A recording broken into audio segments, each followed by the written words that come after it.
এই যে তুমি ক্যামেরা ধরো ভালো করে। মামুনকে তার বাবা মা দুধ দিয়ে গোসল করে দিচ্ছে, মানে যেটাতে জেলখানা থেকে মনে হয় একটা পাপ মুক্ত করছে। জেল থেকে বের হয়ে দুধ দিয়ে গোসল করে কি বলছে বর্তমানে ভাইরাল খ্যাত প্রিন্স মামুন। প্রিয় দর্শক, এ বিষয়ে বিস্তারিত দেখুন পুরো ভিডিওতে। এখন দেখতেছি আবার পানি দিচ্ছেন, এটা কোন কিসের পানি? লায়লা মামুনের কাণ্ড নিয়ে সোশ্যাল মিডিয়ায় হচ্ছিল অনেক আলোচনা সমালোচনা, বিশেষ করে অনেক বেশি সমালোচনার মধ্যেই ছিল এই প্রিন্স মামুন। কিন্তু এই প্রিন্স মামুনের নামে ধর্ষণ মামলা দিয়েছিলেন প্রিন্স মামুনের স্ত্রী খ্যাত লায়লা, আর সেই মামলায় 20 দিনের মতো জেলে ছিলেন তিনি।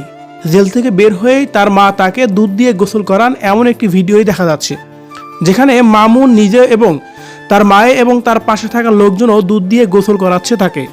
কিন্তু কি কারণে তাকে দুধ দিয়ে গোসল করানো হলো এমন প্রশ্ন করলে মামুনের মা বলেন, দুধ দিয়ে গোসল করানোর মূল উদ্দেশ্য হলো মামুনের যেন আর কোনো প্রকার বিপদ না আসে, সেই জন্যই তাকে দুধ দিয়ে গোসল করানো হলো।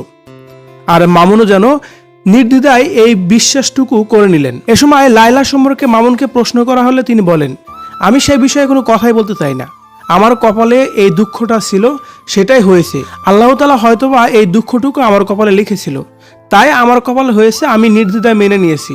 তাছাড়া আমি তো জেলের মধ্যে ভালোই ছিলাম, জেলের মধ্যে থেকে আমি 5 ওয়াক্ত নামাজ পড়া শিখেছি, কারণ কোনো কাজ কাম ছিল না, শুধু নামাজই পড়েছি। তাই তো আমি চাই বাইরেও যেন আমি এই নামাজগুলো প্রতিনিয়তই পড়ে যেতে পারি। এবার প্রিন্স মামুন জেল থেকে বের হয়ে কথা বলছিলেন সাংবাদিকদের সামনে।